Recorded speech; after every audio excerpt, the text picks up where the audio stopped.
Valencia region had a much better deal for inheritance tax than Andalusia. Now it's completely the other way around, and we've got a fantastic deal.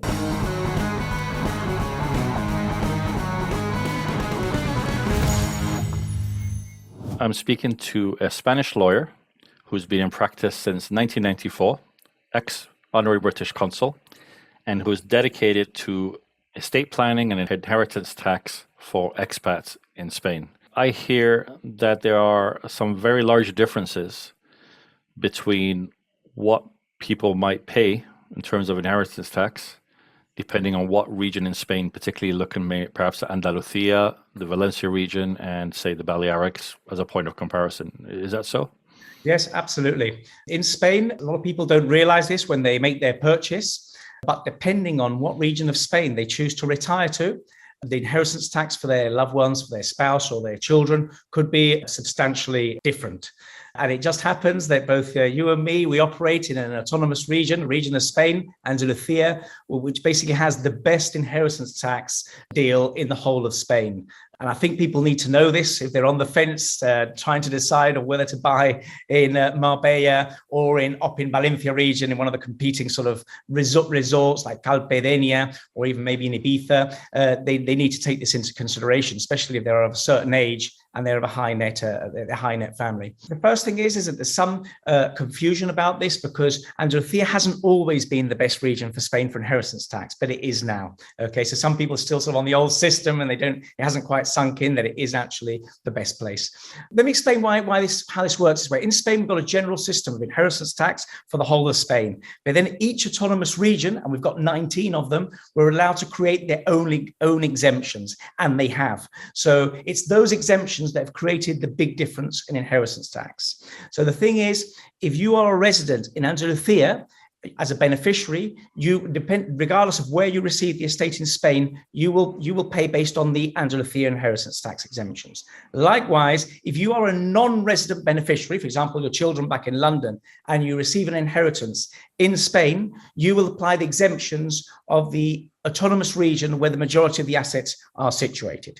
So let me give you 3 or 4 examples with, say, let's call them John and Mary buying a villa and see what how they would compare depending on where they buy. So let's start with, I've used a couple of examples of ones that I've already calculated before, obviously. So I'll make the calculation in front of the viewers, it's very boring.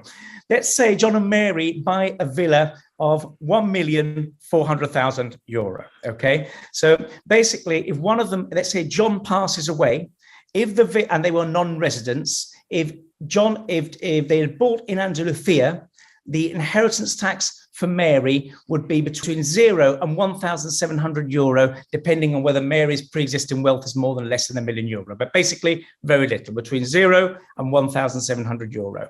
The same property, but purchased by John and Mary anywhere in the Valencia region, basically Moraira, Denia, Calpe, all these places that people buy up there, the same villa. If John passed away, Mary would pay €85,000 inheritance tax. Okay, so we're going from between €0 and €1,700 to €85,000. Okay, and if they bought in John and Mary decide to buy in the Baleares region, for example, in Ibiza, the inheritance tax paid by Mary would be €7,000.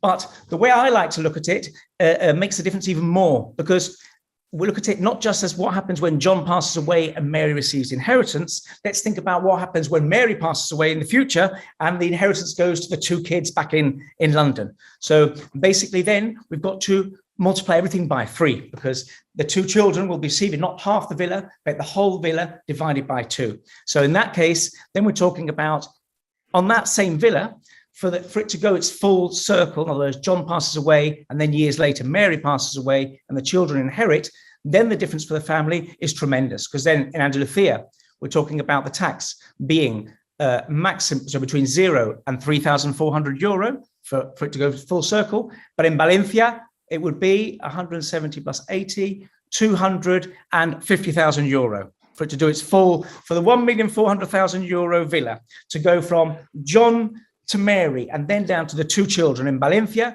The total circuit will end up costing €250,000 versus between €0 and €3,000 in Marbella, for example. In the Balearics, it's not as bad. But if the two children had to inherit later on from Mary, in total, between what they would pay, 14,000, the 7,000 euro already paid by Mary, it would be 21,000. So we're talking about really substantial differences. Okay, as the villa gets more expensive, the difference gets much larger. Okay, and then it really starts becoming very important because the scales are sliding scales.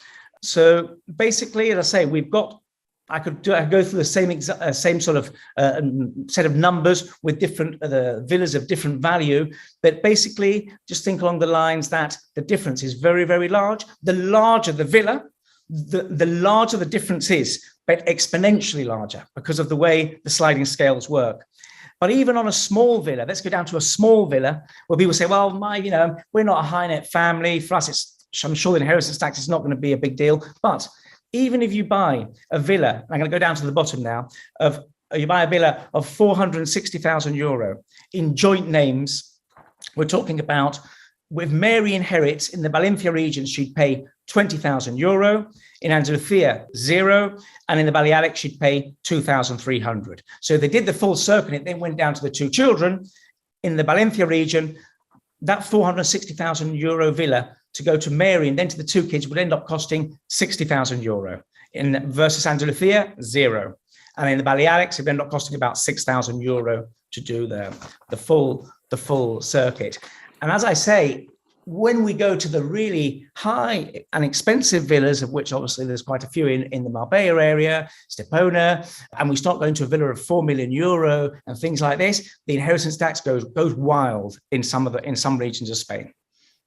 Basically, what's happened is in the Costa del Sol, because in the old days, we were actually the ones that were worse off. We've never advertised this business of inheritance tax. It wasn't in our favor. But now it needs to be advertised because it's actually, I think, a big selling point. And the higher net the family that's purchasing is, the more important it becomes and the bigger the difference between depending on where they buy. I take it if people have further questions, they can get in touch with you and discuss it further.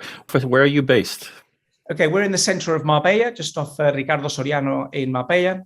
And down in Almeria, we are in Majaca and in Almeria City. Well, thank you very much for your time. And thank you very much, Alfredo. Let's speak soon, and hopefully people will understand this and they'll find it useful. Thank you. Thank you very much, Alfredo.